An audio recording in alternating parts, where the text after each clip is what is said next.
was a sound not from my lips, not from my throat, but from deep inside my chest.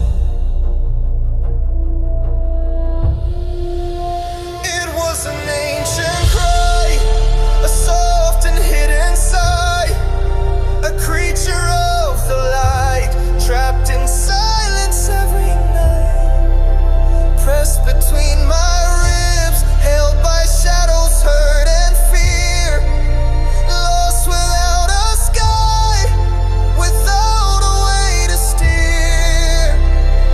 The moon rose slow, like a whisper from a well, and quietly it woke me,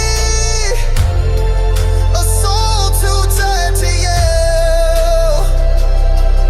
No words, no voice, just the echo of a bird, broken and unheard. Then one night, in a storm of restless sleep, a vision came so dark, so thick, so deep.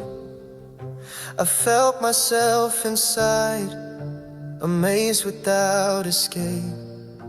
A silence wrapped me tight, no sound, no shade.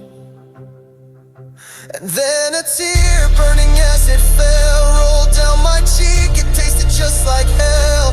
Blood and fire, pain held far too long. Love unanswered, given with no song. It touched my chest, and the bird awoke. A chill on fire, a storm untamed, an unknown cry.